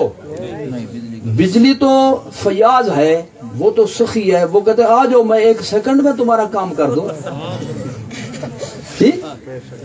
لیکن اس میں طاقت نہیں، براہ راست اس کی جو ہے نا وہ جس طرح سٹ برداشت نہیں کر سکے گی، بجلی کی سٹ کو برداشت نہیں کر سکے گی. لہذا کیا کیا ہم نے؟ جلنے سے بچانے کے لیے، مقصد حاصل کرنے کے لیے درمیان میں یہ رکھی مشین، یہ دیکھو رکھی ہوئی ہے جی. نظر نہ آ رہی ہو تو زیارت بعد میں کرنا، یوں نہیں کہ میں تقریر میں لگا ہوں اب زیارت میں لگے رہے. یہ مشین پڑی ہوئی دیکھیں بھائی، یہ بھی بجلی کے ساتھ فٹ ہے. بولو. لیکن اس کا ایک پرزہ ہے بجلی کو وصول کرنے والا، اور دوسرا پرزہ الگ سے ہے بجلی کو سپلائی کرنے والا. کہاں تک؟ سپیکر تک. ایک پرزہ ہے جو بجلی کو وصول کرتا ہے اپنے اندر، اور دوسرا پرزہ ہے اس میں بٹن لگا ہوا ہے کہ بھائی سپیکر کی طاقت دے کر جی اس کا نمبر لگاؤ کرنٹ کا. زیادہ ہو گیا تو پھر بھی برداشت نہیں کر سکے گا یہ، تو لہذا 2 بٹن اس میں موجود ہیں. ایک ہے بجلی کو وصول کرنے والا اور دوسرا ہے بجلی کو سپلائی کرنے والا. نتیجہ جو نکلا آواز بھی پہنچ گئی جی. تو چپ ایسے جیسے نہ پہنچی ہو، مقصد بھی حاصل ہو گیا، جلنے سے وہ بچ گیا، مال ضائع ہونے سے بچ گیا، کرنٹ لگنے سے ہم بھی بچ گئے. یہ کس کا کمال ہے؟ جو درمیان میں بیٹھا ہوا ہے جی. آپریٹر نہیں، مشین. میں درمیان سے اس وقت میری مراد ہے مشین. آپریٹر بھی ضروری ہے، وہ چلائے گا جی، لیکن بجلی جو لے سکتی ہے وہ مشین ہے، آگے جو سپلائی کر سکتی ہے وہ بھی مشین ہے. ایک پرزہ بجلی لے رہا ہے اور دوسرا پرزہ. تو اب بلا تشبیہ و تمثیل اس مسئلے کو سمجھیں. اللہ تعالیٰ اپنا نور دینا چاہتا تھا ہمیں، ہم لینا چاہتے تھے، ہمیں ضرورت تھی. وہ فیاض ہے، جواد ہے، کریم ہے جی. وہ اپنی عطا کی بارش کر سکتا ہے، کرتا ہے، لیکن براہ راست ہم اس سے اس نور کو حاصل کرنے کی صلاحیت نہیں رکھتے تھے. وہ انتہائی بلند، ہم انتہائی پست. جبکہ لینے دینے کے لیے ضروری ہے مناسبت ہو دونوں میں. مناسبت نہ ہو تو دینے والا دے سکتا ہے لیکن لینے والا نہیں لے سکتا. اسی لیے تو اللہ تعالیٰ نے کسی جن کو رسول نہیں بنایا جی. آپ کو بتایا جب یہ جو موڑ رہا ہے نا، یہ مین روڈ سے یہاں رات کو 1 بجے ایک جن آ کر بیٹھتا ہے. جاؤ گے ادھر؟ وہ بولو بلکہ نصیحتیں کرو گے، بابا ادھر نہیں جانا، وہ بیٹا ادھر نہیں جانا، وہ دیو بیٹھا ادھر، دیو کام خراب کر دے گا. آگے سمجھ میں؟ تو لہذا جن کا نام سنے بندہ بھاگ جاتا ہے. تو اگر جن نبی بن کر آتا تو کون لیتا اس سے؟ مناسبت نہ ہوتی. فرشتے کو خدا نے نبی رسول نہیں بنایا ہمارے لیے، کیونکہ فرشتہ لینے بھی آتا ہے، دینے بھی آتا ہے. تو اب کیا پتا چلتا یہ ہمیں لینے کے لیے یا دینے کے لیے یا کچھ. تو لہذا ڈر کر ہم بھاگ جاتے ہیں، نتیجہ نکلتا ہم کچھ لے نہیں سکتے تھے. تو درمیان میں ایسی ہستی کی ضرورت تھی جو خدا سے بھی مناسبت رکھتی ہو، ادھر مخلوق خدا سے بھی مناسبت رکھتی ہو. ایک صلاحیت و نور لینے کی، اور دوسری طاقت ہو اس میں وہ نور بشروں میں تقسیم کرنے کی، تو لہذا ضروری ہوا وہ نور بھی ہو، وہ بشر بھی ہو، نورانیت کا تقاضا ہو وہ نور کو لے سکے، اور بشریت کا تقاضا یہ ہو وہ بشروں میں نور کو تقسیم کر سکے۔ تو لہذا وسیلہ اس لیے حضور کو بنایا گیا تاکہ ہم جلنے سے بچ جائیں، ہم مرنے سے بچ جائیں، ہم تباہی سے بچ جائیں، اور مقصد بھی آسانی ہمیں حاصل ہو جائے۔ تو خدا نے حضور کو وسیلہ بنایا اپنی ضرورت کے لیے نہیں، بلکہ ہماری ضرورت کے لیے۔ جی آپ حضرات اس میں ماشاءاللہ اس میں دیہات میں یہ فصل کے اس میں رہتے ہیں، جی فصلوں کو پانی پلاتے ہو؟ کوئی نہر گزرتی ہے یہاں پہ؟ جی تو نہر سے پلاتے ہو یا چھوٹے مینر سے؟ چھوٹے مینر سے۔ وہ نہر کیا وہ پانی نہیں دے سکتی کیا؟ اس کی خدمات حاصل کرو نا، گھاٹ کرو اس کو سیدھا، ٹائم بھی تھوڑا لگے گا۔ جی تو اب نہر تو پانی دے سکتی ہے، لیکن آگے جو فصل ہے وہ برداشت نہیں کر سکتی، وہ ڈوب جائے گی۔ جی گھاٹ بڑا ہو جائے گا، پھر بند کرنا بھی مشکل ہو جائے گا۔ تو اب وہ تو دے سکتی ہے لیکن فصل کے اندر طاقت نہیں، لہذا درمیان میں چھوٹے مینر اور ندیوں کی ضرورت پڑ گئی۔ تو لہذا جو یہ کہنا کہ بھی وسیلہ ماننا شرک ہے، اس سے کہو اپنا کھیت پلایا کرو نہر کے ساتھ، ٹھیک ہے؟ بلکہ نہر بھی شرک ہے، دریا سے پلاؤ، پھر پتہ چلے گا کتنے بیسیوں سو ہوتا ہے، پتہ چلے گا بھی وسیلے کے منکر کیسے ہوتے ہیں، ٹھیک ہے؟ تو یہ وسیلے اللہ نے بنائے ہیں۔ حضور کو وسیلہ کس نے بنایا؟ اللہ۔ وہ خوش ہونا چاہیے تھا، حضور کو اللہ نے اپنے اور ہمارے درمیان رکھ دیا، اب ہم جھولے بھر سکتے ہیں، اللہ سے بات کر سکتے ہیں، رابطہ کر سکتے ہیں۔ الٹا تو ناراض ہو گیا، وسیلہ کیوں بنایا؟ آگے سمجھ میں؟ تو اس لیے حضور کو نور ماننا بھی ضروری ہے، حضور کو بشر ماننا بھی ضروری ہے۔ اگر نور نہ ہوتے تو نور نہ لے سکتے، اگر بشر نہ ہوتے تو بشروں میں مناسبت نہ ہوتی تقسیم کرنے کی، لہذا نورانیت بھی ضروری اور بشرت بھی ضروری۔ لیکن ایک جملہ ذہن نشین رکھو، نور ایسے ہیں کہ جبریل کی نورانیت کی جہاں انتہا ہو جائے، ہمارے آقا کی نورانیت کی ابتدا ہوتی ہے، اور بشر ایسے ہیں کہ ایسا بشر کسی ماں نے جنا ہی نہیں۔ یہ میں نے پہلا جملہ عرض کیا سرکار کی شان کے حوالے سے۔ جی اگلا عنوان ہے حضور غوث اعظم، محبوب سبحانی، قطب ربانی، حضور سیدنا غوث اعظم جیلانی۔ اب لوگوں کو اس سے بھی بڑی پریشانی ہے، 12ویں ختم ہوئی، ہم اس کو جو ہے نا وہ سنبھال رہے تھے، تو اب 11ویں بھی شروع ہو گئی، یہ ارمان لگ گئے، بہت افسوس ہوتا ہے، بڑی تکلیف دہ بات ہے، کبھی 11ویں کرتے ہیں کبھی 12، پتہ نہیں کیا کیا ان کو ہے۔ تو ہم یہ کہتے ہیں پتہ نہیں تمہیں کچھ کیوں نہیں ہے۔ حضور کی نسبت کے حوالے سے، جی غوث اعظم کی نسبت کے حوالے سے میں اس حوالے سے یہ عرض کرنا چاہتا ہوں، حضور غوث اعظم کے مرتبہ اور مقام کو سمجھانے کے لیے بڑے بڑے اکابر نے یہ مثال پیش کی ہے۔ رسول ملا تو رسول اعظم، امام ملا تو امام اعظم، مجدد ملا تو مجدد اعظم، اور مرشد ملا تو غوث اعظم۔ جی ان کی کرامتیں بہت بیان کرتے ہو، کسی اور کی بیان نہیں کرتے ہو، کسی اور کی 11ویں نہیں کرتے، ان کی کرتے ہو۔ جی وہ کرتے ہم ہیں، خرچہ ہم کرتے ہیں، تمہیں کیا تکلیف ہے؟ چندہ تم سے تو نہیں مانگتے، جی کہتے چندہ جمع کر کے پکا کر خود کھا لیتے، جب ہم نے کیا تمہیں کیا تکلیف ہے؟ دیں یا نہ دیں کسی کو؟ جی آپ بڑھا دیتے ہو، تم وہ بڑھائی نہیں ہم نے۔ حضور کی شان بیان کریں تو کہتے ہیں خدا سے بڑھا دیا، غوث اعظم کی شان بیان کریں کہتے ہیں نبی سے بڑھا دیا۔ او ہم کون ہیں بڑھانے والے؟ جی میرے حضرت سے سوال ہوا حضور غزالی زمان سے،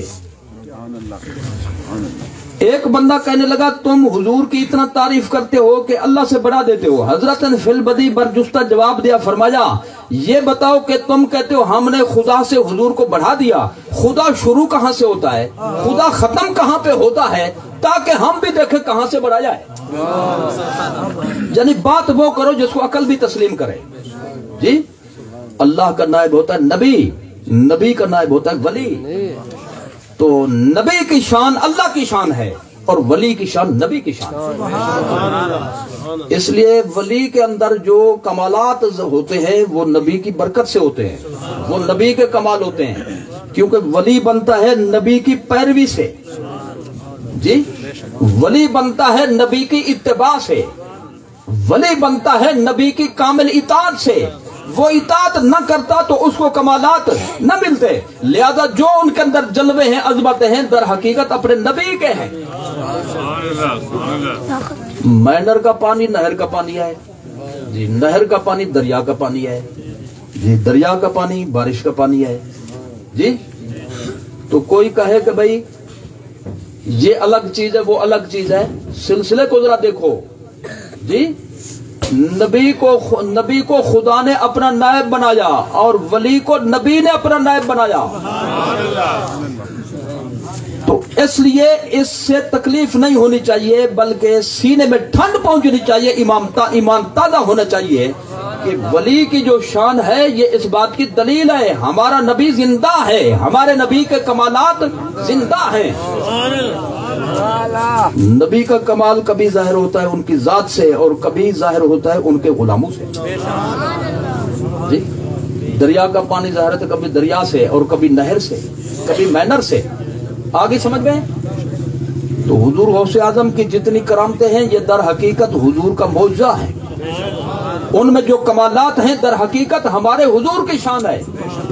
نہر میں پانی ہوگا تو دلیل ہوگی، دریا خشک نہیں ہے، تو ولی کے کمالات ہوں گے تو دلیل ہوگی اس بات کی کہ نبی بھی زندہ ہے، جہاں سے کمالات آ رہے ہیں وہ مرکز بھی باقی ہے۔ اللہ تعالیٰ نے حضور غوث اعظم کو حضور کی امت میں بہت بڑا مقام عطا فرمایا۔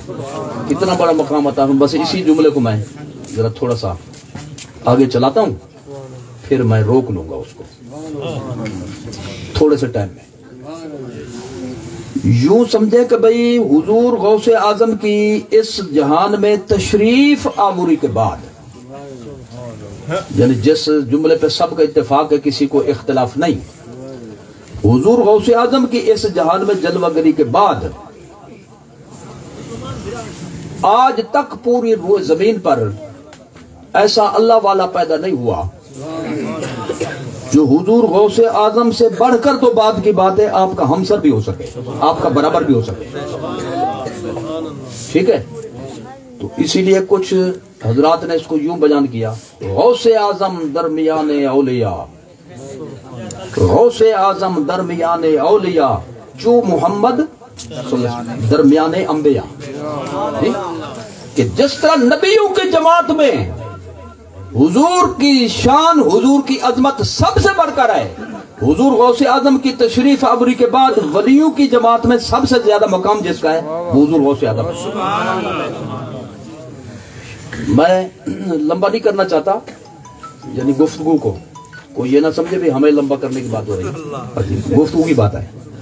تو اب ذرا توجہ فرمائیں، میں ایک بات عرض کرنا چاہتا ہوں کہ بعض چیزیں ایسی ہوتی ہیں ان کا نام جو ہوتا ہے نا، نام، اس سے ان کی پوری کیفیت واضح ہو جاتی ہے۔ کیا ہو جاتا ہے؟ آپ ایک فریزر لیتے ہیں بازار سے، اور فریزر کچھ نکمے ہیں کچھ ہیں پائیدار، ٹھیک ہے بھائی؟ تو جو پائیدار ہے لوگ اس کو آنکھیں بند کر کے لیتے ہیں، جی بھئی یہ دھوکہ نہیں دے گا، بار بار مکینک کے پاس نہیں جانا پڑے گا، تو اس کے جو ڈیلر ہوتے ہیں، ایجنٹ ہوتے ہیں، ایجنسی والے، اس کے کاروبار کرنے والے، اس کی مشہوری یوں کرتے ہیں بھئی سائن بورڈ پر، جی اس کی تصویر بنا کر اوپر لکھتے نام، نیچے تفصیل نہیں لکھتے، یہ فوائد ہیں، یہ فوائد ہیں، یہ مستقل چلنے والی چیز ہے، بے فکر ہو کر لے جاؤ، بلکہ نیچے لکھ دیتے ہیں نام ہی کافی ہے۔ کیا لکھ دیتے ہیں؟ نام ہی کافی ہے۔ تو کچھ ہستیاں ایسی ہیں کہ ان کا جب نام آ جائے تو ساری شان آ گئی۔ سرکار کی پوری شان کو سمجھنے کے لیے حضور کا وہ نام ہی کافی ہے جو کلمہ میں ہم پڑھتے ہیں۔ اور کچھ ہستیاں ایسی ہیں بھی ایک لفظ ان کے لیے جی ان کی شان کا ترجمان بن جاتا ہے۔ حضرت امام ابو حنیفہ، جی کیا کیا شان تھی، دو لفظ آ گئے امام اعظم. امام اعظم کے لفظ آ گئے تو بحث کی ضرورت نہیں. اور اس میں تفصیل میں جانے کی حاجت نہیں. کیا کیا خوبیاں تھی. جب اعظم ہے سب سے بڑھ کر ہے تو ساری خوبیاں ان میں ہیں جو ہونی چاہیے ایک امام کے اندر. جی اس کی ایک مثال اور سمجھیے. اعلیٰ حضرت کیا جی اعلیٰ حضرت نے فرمایا, اعلیٰ حضرت نے لکھا. جی اعلیٰ حضرت کا ارشاد ہے جی جب یہ لفظ بولو گے تو یہ لفظ ایسا جہان میں مقبول ہے کہ صرف ایک ہستی کا تصور آئے گا, امام احمد رضا خان فاضل بریلوی کا تصور آئے گا ذہن میں, کیونکہ انہی کو اعلیٰ حضرت کہتی ہے امت. ٹھیک ہے بھائی, سب کو کہیں گے حضرت صاحب جی حضرت فلاں حضور والا جی جی, لیکن جب امام احمد رضا خان کا تذکرہ آئے گا تو کیا لکھا جائے گا اعلیٰ. تو ایک لفظ میں سارا کچھ آ گیا. مرکب بھی ایک لفظ ہوتا ہے جی ترکیب کے حوالے سے, تو اس کے اندر پوری شان آ گئی. اور جب ہم نے کہا غوث اعظم, کیا کہہ دیا غوث اعظم, تو پوری شان اسی ایک لفظ کے اندر آ گئی, اسی ایک مرکب کے اندر. اجازت ہو تو میں ذرا تھوڑا سا دیکھیں بھائی. ایک ہے میں ذرا تھوڑا سا اس کو مثال دے کر واضح کرنا چاہتا ہوں. نیند کا ٹائم بھی ہے اور ظاہر ہے کہ بھائی مغرب کے بعد جلسہ شروع ہوا ہے, عصر کو شروع ہوا. ابھی تو آپ نے ناشتہ بھی نہیں کیا ہوگا. مجھے تو ترس آ رہا ہے آپ تقریر آگے چلے تو کیسے چلے, لیکن چلنی چاہیے. اس کا عنوان دیا نا آپ حضرات نے, اور نہ دیتے عنوان مجھے ایک ہی رکھ دیتے, تھوڑی دیر میں فارغ ہو جاتے. جی ایک ہے دنیاوی تعلیم, ایک ہے دینی تعلیم. ان کی کلاسیں ہوتی ہیں. کیا ہوتے ہیں؟ دنیاوی تعلیم کے حوالے سے بچے کو جب سکول میں آپ بٹھاتے ہیں تو پرانے زمانے میں یہ ہوتا تھا کہ کچی پہلی, کیا جی کچی پہلی کے بعد پکی پہلی, پھر دوسری, پھر تیسری. اب کچیاں کئی بن گئی ہے جی, ایسی اتنا بن گئے بھی گننا بھی مشکل ہو گئی. اسی لیے 3 سال کی عمر میں بچہ کہتے ہیں ہمارے حوالے کر دو. بچہ بھی کچا کچا دے دو ہمیں, تاکہ ہم اسے پکا پکا بنائیں. تو اب ذرا توجہ فرمائیں, یہ کلاسز جو ہیں یہ اوپر تک جاتی ہیں. تیسری بولو, چوتھی کے بعد 5ویں نہیں کہتے, پرائمری. ہمت کرو. اچھا, پھر 6ٹھی جماعت, 7ویں, 8ویں کو کیا کہتے ہیں مڈل کہتے ہیں. پھر 9ویں, پھر 10ویں ہو گئی 7, کیا کہتے ہیں اس کو میٹرک. میٹرک کے بعد ایف اے, 2 کلاسیں. ایف اے کے بعد جی فرسٹ ایئر سیکنڈ ایئر, اس کے 2 بن کر بی اے, اور بی اے کے بعد جی گریجویٹ ایک ہوتی ہے جی, وہ کرتے ہیں. مطلب میں سارے نہیں گنا رہا, میں صرف مثال پیش کر رہا ہوں. اس کے بعد پھر ہوتی ہے ایم اے. کیا ہوتی ہے؟ اب پوسٹ بھی ہوتی ہے ایم اے سے پہلے, ایم اے ہوتی ہے. ایم اے کے بعد پھر ایم فل ہوتی ہے, پھر اس کے بعد کرتے ہیں پی ایچ ڈی. بولو, پی ایچ ڈی کی ڈگری جو ہے یہ سب سے اوپر سمجھی جاتی ہے اس وقت دنیاوی تعلیم کے حوالے سے. اور یہ جو لکھا ہوتا ہے نا, ڈاکٹر صاحب نے فرمایا جی, ڈاکٹر صاحب آ رہے ہیں بیان کرنے کے لیے. یہ ڈاکٹر معالج نہیں ہے بھائی ٹیکے لگواؤ جی, کوئی نسخے لکھواؤ, بلکہ یہ ہے اس کورس کے حوالے سے. بولو, کورس کے پی ایچ ڈی کیا ہوا ہے اس کو ڈاکٹر کہتے ہیں. اور درس نظامی بھی ایسا ہوتا ہے جی, درجہ ابتدائیہ, ہمت کرو, درجہ ابتدائیہ. جب سکول کی بات تھی سارے بول رہے تھے, مدرسے کے تو سارے چپ ہے. ہمت کرو ذرا, تھوڑا سا ذرا ہوشیار ہو کر بیٹھو. درجہ ابتدائیہ, اس میں آئیں گی 5 کلاسیں, اس کو کہیں گے پرائمری. جس کو آپ پرائمری کہتے ہیں ہم کہتے ہیں درجہ ابتدائیہ. اس کے بعد مڈل تک آپ اس کو کہتے ہیں 7ویں 8ویں کو مڈل کہتے ہیں. پھر ہم کہتے ہیں متوسطہ جی. میٹرک کو ہم کہتے ہیں ثانویہ عامہ, ایف اے کو کہتے ہیں ثانویہ خاصہ, اور بی اے کو کہتے ہیں درجہ عالیہ, اور ایم اے کو کہتے ہیں درجہ عالمیہ, اور اس کے بعد جو ہوتا ہے اس کو ہم کہتے ہیں تخصص. تو درس نظامی میں دینی ماحول میں سب سے جو اوپر کا درجہ ہے وہ ہے تخصص، اور دنیاوی تعلیم میں جو سب سے اوپر کا حصہ ہے وہ ہے پی ایچ ڈی. ٹھیک ہے بھائی. اب یہ اہل روحانیت اللہ اللہ کرنے والے جو نیک لوگ ہیں انہوں نے بھی درجے متعین کلاسیں متعین کی ہے. نیکی میں اتنا ہو تو یہ نام ہوگا، پھر بڑھ جائے تو وہ بولو یہ نام ہوگا، اس سے بڑا ہو تو یہ نام ہوگا، اس سے بڑھ جائے تو یہ نام ہوگا. تو کہتے ہیں سب سے پہلے انسان کلمہ پڑھ لیا بن گیا مسلمان. گناہگار بھی ہوتا ہے، نیک بھی ہوتا ہے. جی ہم نیکوں کی بات کر رہے ہیں. صالح بولو، اور پھر اپنے آپ کو نیکی کے حوالے سے لگا دیا تو سالک ہے. تو نیکی پوری سیکھنی ہے مرشد سے تو وہ بن گیا سالک. تو جب وہ بن گیا تو وہ بن گیا مسند ارشاد پہ آ گیا. کیا گیا؟ مسند ارشاد پہ آ گیا. پھر ان کے درجے بن گئے. جی یہ ہے غوث، یہ ہے قطب، ابدال، اوتاد، نقبہ، نجبہ، جی افراد. اور جو ان سے بڑا ہو سب سے، درس نظامی کی سب سے بڑی کلاسی تخصص اور دنیاوی تعلیم میں تھی پی ایچ ڈی. تو نیکوں کے درجات کی جو کلاسز اہل روحانیت نے لکھی اور مقرر فرمائی، تو جو سب سے اوپر کے درجے کا ہو اسی کو کہتے ہیں قطب الاقطاب، اسی کو کہتے ہیں غوث الاغواث، اور اسی کو کہتے ہیں غوث اعظم. نعرہ تکبیر، نعرہ رسالت، شان غوث اعظم. تو غوث اعظم کہہ دینے کا مطلب ہے سارا کچھ آ گیا اس میں، ساری تفصیل اس میں آ گئی، ساری کیفیت، ساری شان اس میں آ گئی. تو نام ہی کافی ہے. سبحان اللہ. کیا جی؟ نام ہی کافی ہے. اس لیے اہل روحانیت کا اس پر اتفاق ہے کہ حضور غوث اعظم سب سے برتر ہیں. سب سے برتر ایسے ہیں جب تک آپ کی مہر نہ لگے جی ولی نہیں بنتا. ولایت کی منظوری ملتی ہے غوث اعظم سے، اللہ نے مقرر کیا ہے. رسول اللہ کی نیابت میں، سرکار کی برکت سے، حضور کی کامل اتباع و اطاعت کی برکت سے غوث اعظم کو یہ رتبہ ملا. ٹھیک ہے. تو اب اسی کو حضور غوث اعظم نے بیان فرمایا تھا، قدمی حاضی علی رقبت کل ولی اللہ، ہر ولی اللہ کی گردن پر جس کا قدم ہے وہ میں ہوں. تو کسی کو زیر کرنا ہو تو اوپر کیا رکھتے ہیں؟ بولو. ایک آدمی کو نیچے لٹا دیں، ہرا دیں اس کو کشتی میں، جی یا تو بندہ اوپر بیٹھ جائے گا یا اوپر قدم رکھ لے گا. بولو. تو حضور غوث اعظم کیا فرماتے ہیں؟ میرا یہ قدم یعنی ولایت والا ہر ولی کی گردن پر ہے. اور یہ مبالغہ نہیں، شکر کی حالت نہیں، بلکہ اللہ تعالیٰ اس کے رسول کے حکم سے، منظوری سے ہے.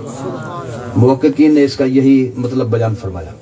اس کی ایک دلیل یہ ہے کہ حضور خواجہ غریب نواز معین الملت والدین، جی حسینی سید، حضور غوث اعظم کے خالہ زاد بھائی، یا دوسری روایت میں حضور غوث اعظم کے ماموں، ہم عصر ہیں، ہم زماں ہیں. جی 90 لاکھ ہندوؤں کو کلمہ پڑھانے والا. کس نے کلمہ پڑھا ہے 90 لاکھ ہندوؤں کو؟ حضور خواجہ معین الدین چشتی اجمیری نے. جی وہ ہم زماں ہیں حضور غوث اعظم کے، اور فیض یافتہ ہیں. بولو. اپنے مرشد سے بھی فیض لیا، حضور غوث اعظم سے بھی فیض لیا. تو آپ نے جب یہ بات فرمائی کہ میرا یہ قدم ہر ولی کی گردن پر آئے. حضور خواجہ اجمیری ایک جگہ پر ایک غار میں عبادت میں خلوت میں مصروف تھے، تو ولایت کے قانون سے حضور غوث اعظم کا یہ حکم سنا، سر جھکا دیا، فرمایا بل علی عینی و راسی. آپ فرماتے ہیں کہ آپ کا قدم ہر ولی کی گردن پر ہے. میں کہتا ہوں صرف میری گردن پر نہیں، میری آنکھوں پر بھی ہے، میرے سر پر بھی ہے. تو حقیقی معنی میں سمجھا، یعنی اس دور کے کاملین نے حضرت علی ہے تھی جی جو قطبیت اور غوثیت کے مقام پہ فیض تھے. حضور غوث اعظم کے ہم زماں، آپ کے فیض یافتہ، آپ کے مرید. جی وہ ایک دفعہ نیند کر رہے تھے، حضور غوث اعظم جو ہے کھڑے ہو کر ہاتھ باندھ کر کھڑے ہو گئے. جی تو تھوڑی دیر کے بعد آپ اپنی جگہ پہ تشریف فرما ہوئے. پوچھا گیا تو فرمایا کہ یہ بندہ خواب میں سرکار کی زیارت کر رہا تھا اور میں دیکھ رہا تھا اور میں کھڑا ہوا سرکار کے لیے. اتنے رتبے کے مالک حضور غوث اعظم نے جب یہ بات فرمائی ممبر اقدس پر، میرا یہ قدم ہر ولی کی گردن پر ہے، تو یہ اٹھے تھے مجمع میں، انہوں نے حضور غوث اعظم کا قدم پکڑ کر اپنی گردن پر رکھ دیا. تو میں کر کے دکھا دیتا ہوں. ٹھیک ہے. تو اللہ جس کو جو رتبہ دے اس کو ماننا فرض ہے. جو نہیں بولے گا آج میرا ان پہ قرض ہے. قرض سے ڈر گئے یہ. اب ذرا غور فرمائیں، یہ حقیقی معنی میں یہ اعلان تھا. بولو حقیقی معنی میں. ایک مزے کی بات سناتا ہوں، نیند بھی کھل جائے گی، بات بھی مکمل ہو جائے گی. آپ کا ضلع کون سا ہے؟ پچھلے میرے خیال میں یہ حیدرآباد سے ہے. وہ بولو کہاں جاگو، ذرا میں بات بتانا چاہتا ہوں. بولو. آپ رحیم یار خان سے آگے چلے جائے، آگے آ جائے گا ضلع بہاولپور. کون سا؟ تو پھر اگر یہ دوسری لائن لے لیں اچ شریف سے، آگے آ جائے گا مظفر گڑھ. بولو. مظفر گڑھ سے آگے آ جائے گا لیا. جی ضلع لیا. تو میں اس حوالے سے جو بات آپ کو نوٹ کرانا چاہتا ہوں اس پر ذرا غور فرمائیں. کیا بات چل رہی تھی؟ لیا تو ہے نا، لیا. تو میں وہی کروں، لیا جو مضمون تھا کیا چلا تھا جی، اسی لیا کے آگے ہے ڈیرہ غازی خان. بولو. ڈی جی خان جس کو کہتے ہیں، اس کی ایک تحصیل ہے توسا شریف. تحصیل توسا شریف. توسا شریف میں ایک بزرگ ہیں، اہل سنت و جماعت کے پیشوا ہیں، کاملین کا امام ہیں، حضرت شاہ سلیمان توسوی. ان کو کہتے ہیں پیر پٹھان. وہ پٹھان تھے جی. میں ان کے رتبے کو یوں عرض کرنا چاہتا ہوں، حضرت پیر مہرلی شاہ صاحب کا نام سنا ہوا ہے جی. حضرت پیر مہرلی شاہ صاحب مرید ہیں سیال شریف کے. سیال شریف والے مرید ہیں توسا شریف کے. توسا شریف والے مرید ہیں چشتیہ شریف کے. تو یہ دادا مرشد ہیں حضور حضرت پیر مہرلی شاہ صاحب کے. تو بڑے بزرگ ہیں، چھوٹی ہستی ہے. حضرت شاہ سلیمان توسوی رحمت اللہ تعالی چشتی نظامی. آپ گھر تشریف لے گئے، باہر جو ہے تو مرید کسی مسئلے پہ جو ہے نا وہ بحث کر رہے تھے جی. ریاستی زبان میں کہتے ہیں وٹکے پہ لڑے پڑے تھے ایک مسئلے پہ. وہ کہتا یوں، وہ کہتا یوں. آپ ایک پلر کی، وہ دیوار کی پلر کی ستون کی اوٹ میں کھڑے ہو گئے، سنتے رہے باتوں کو. تو بات یہ چل رہی تھی بھی حضور غوث اعظم نے جو فرمایا میرا یہ قدم ہر ولی کی گردن پر ہے. تو ایک مرید نے کہا خلیفے نے، کیا بھائی ہمارے حضرت کی گردن پر بھی ہوگا؟ دوسرا نہیں بھائی نہیں، چھوڑ دے، ہمارے حضرت کا بڑا مقام ہے جی. تو اتنی بڑی بات ہم تو نہیں کہہ سکتے، ہم تو اس کو توہین سمجھتے ہیں. حضور شاہ سلیمان توسوی تشریف لائے، فرمایا کیا بیٹھا دے بھائی. وہ ڈر گیا بندہ، کہنے لگا جی میں نے، اس نے یہ پوچھا ہے، اس نے یہ کہا ہے، یہ بات ہے. تو بھائی تم نے کیا کہا؟ وہ کہتے میں نے پوچھا کہ ہمارے مرشد کی گردن پر بھی حضور غوث اعظم کا قدم ہوگا کہ نہیں. تو یہ بولا ہے کہ بھئی ان کی کیا جرات ہے جی، ہمارے پیر کا بڑا مقام ہے، ہمارے مرشد کی گردن پر ان کا قدم نہیں ہو سکتا، ان کا بڑا مقام ہے.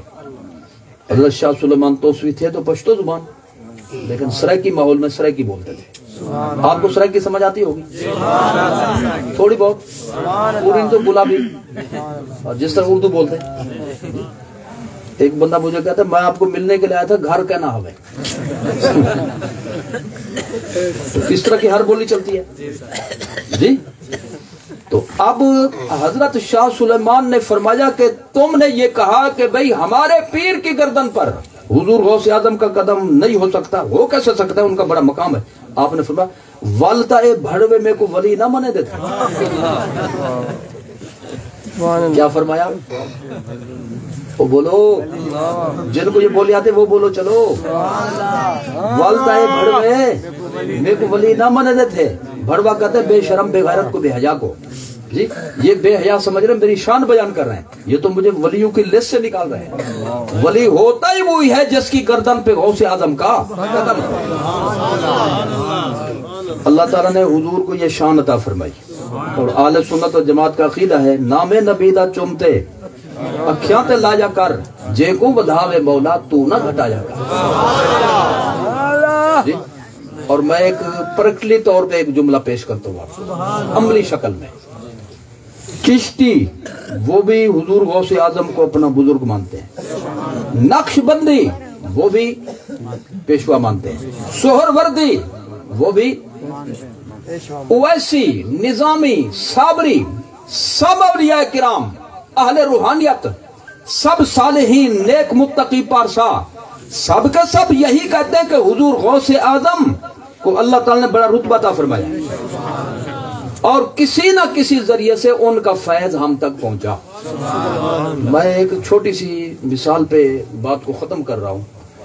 آپ نے عنوان دیا میلاد شریف و 11ویں شریف. یہ لنگر بھی ہے یا ویسے خالی 11ویں شریف؟ زور سے بولیں تسلی تو ہو. ہے گا بھائی؟ جی 11ویں شریف بولو، اب تو بولو، شوق سے بولو. 11ویں شریف حضور غوث اعظم کی 11ویں شریف، یہ ہے عرس مبارک حضور غوث اعظم کا. اس محفل میں جتنے حضرات بیٹھے ہوئے ہیں کوئی انشاءاللہ بے مرشدہ نہیں ہوگا. جو نہیں بولے گا میں یہی سمجھوں گا بھی اس کا مرشد ہے ہی نہیں. یہ تو سارے ماننے والے بیٹھے ہیں. کوئی ہوگا چشتی، کوئی ہوگا نقش بندی، کوئی ہوگا سہروردی، کوئی ہوگا قادری، بولو، کوئی نظامی، کوئی صابری، کوئی اویسی، ہے کہ نہیں؟ اب ایک حقیقت سامنے رکھیں کہ جتنے مریدین ہوں کسی کامل کے، وہ ان کا عرس مناتے ہیں. کیا کرتے ہیں؟ عرس مناتے ہیں. یہ ہمارے اندر اہل سنت و جماعت میں یہ معمول ہے بھی جس بھی بزرگ سے منسلک ہوں ان کا عرس کرتے ہیں. ایک بندہ مرید ہونے گیا پیر صاحب کے پاس، انہوں نے بیعت کیا، بندہ تھا لیا. پیر صاحب نے پوچھا بیٹے اب کب آؤ گے؟ انہوں نے حضور مجھے اجازت میں مصروف ہوں، میں ذرا جانا چاہوں گا. جاؤ تو آؤ گے کب؟ انہوں نے کہا میں ایک ہی دفعہ آپ کے عرس پہ آؤں گا. یعنی اسے یہ اندازہ نہیں تھا کہ عرس مصلی والے کا ہوتا ہے یا مزار والے کا ہوتا. لفظ سنا ہوتا بہرحال، یعنی ایسا مشہور ہے بھئی سنی جو ہے نا عرس کرتے ہیں. بولو. تو جو مرید ہوتے ہیں وہ اپنے پیر کا عرس کرتے ہیں، لیکن عرس کریں گے وہ جو مرید ہوں گے، ایک بات. دوسرا یہ کہ عرس کریں گے وہ جو مرید ہوں گے تو سال کے بعد کریں گے، وفات والی تاریخ میں، وصال والی ڈیٹ میں. اور تیسری بات یہ کہ عرس کریں گے ان کے مزار پہ جا کر، ان کے آستانے پہ منعقد کریں گے، اور کریں گے وہی جو مرید ہوں گے. حضور غوث اعظم کی شان دیکھیے. آپ کا عرس مبارک صرف قادری نہیں کرتے، چشتی کرتا ہے، نقش بندی کرتا ہے، سہروردی کرتا ہے، اویسی نظامی صابری کرتا ہے. اور آپ کا عرس مبارک آپ کے آستانے پہ نہیں جا کر کرتے، روح زمین پر ہوتا ہے. اور سال کے بعد نہیں بلکہ ہر مہینے کی 11 تاریخ کو عرس مبارک شروع ہو جاتا ہے. پھر مہینہ تو ختم ہو جاتا ہے، غوث اعظم کی 11ویں مکمل نہیں ہے.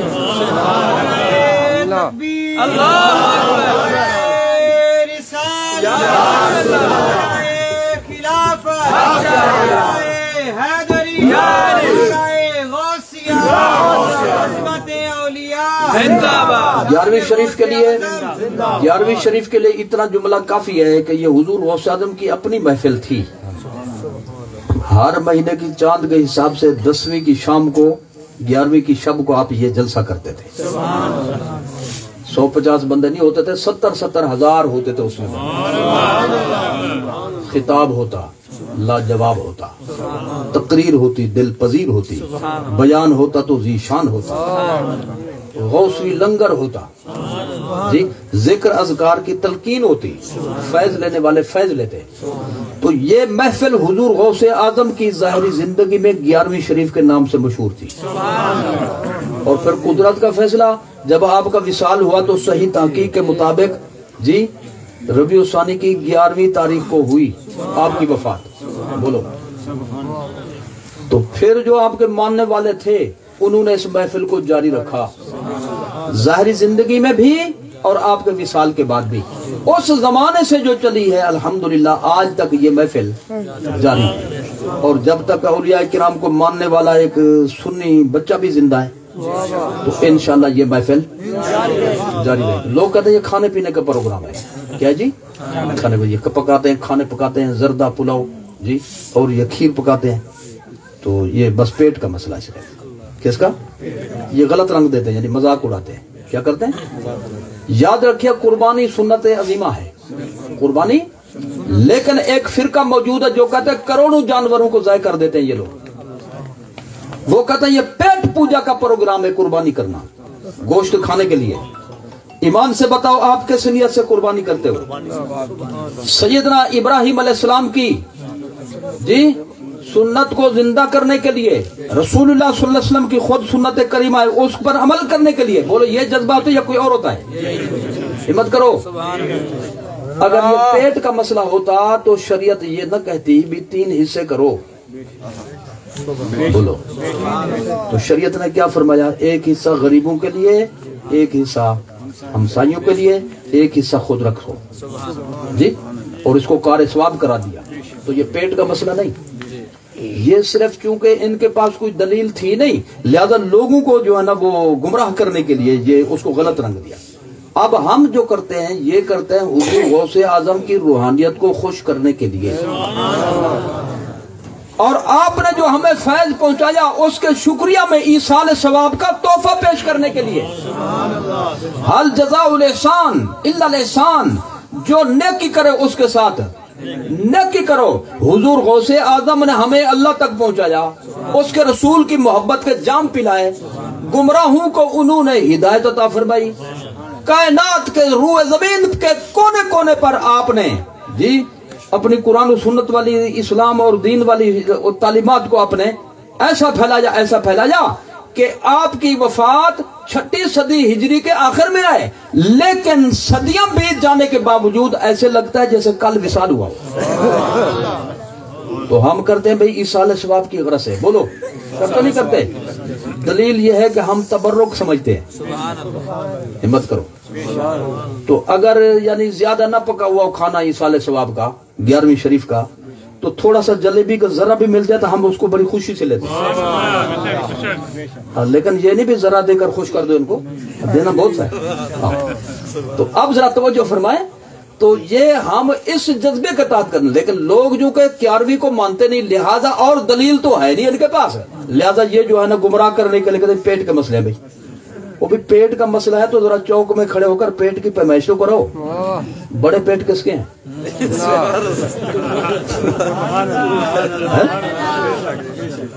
نٹ پہن کے 4 مولویوں کو بٹھایا ہوا ہے اس پہ لائن میں، تو وہ مشہور ہیں بڑے. پیٹ ایسے یہ گھٹنے سے اوپر ہے ماشاءاللہ، تو وہ یوں سیدھے بھی نہیں بیٹھ سکتے. نیچے لکھا اگر یہ بخشے گئے تو ہماری خیر ہے. ابھی ہم پیٹ کے لیے کرتے، پیٹ کے لیے کرتے، پیٹ کی پیمائش تو کرو. اور جو پیٹ کے لیے کرتا ہے وہ حلال حرام کا فرق نہیں کرتا. ہمت کرو. کون ہے جو حرام بھی کہتا ہے کھا بھی جاتا ہے؟ ہمت کرو. کول خانی حرام ہے لیکن آگے بیٹھے ہو 40واں جائز نہیں، آگے بیٹھے ہوتے ہیں. اور اسی طرح سے ختم درود یہ چیزیں جو بالکل ناجائز ہے آگے بیٹھے ہوتے ہیں. اپر پنجاب میں مولوی کی شادی ہو گئی سنی گھرانے میں، ایسی رشتہ داری ہوتی ہے. اب بیوی کو سمجھا رہا ہے کہ بھئی میں دوسری لائن کا ہوں، آپ میلاد اور 11ویں لائن کی ہو، لہٰذا مہربانی کرو ایک کام کرو، میرے گھر میں کبھی 11ویں نہیں پکانی نہ میلاد کرنا ہے، نہیں تو میں جو ہے نا لوگوں کو جواب نہیں دے سکوں. لوگ کہیں گے کہ پہلے بیوی کو تو سنبھالو، گھر کو تو سنبھالو پھر ہمیں سمجھانا. اس لیے یہ مہربانی ضرور. اس نے کہا مجھے تو پتہ نہیں تھا بھئی آپ جو متھے لگے ہو، اب تو میں ضرور کروں گی.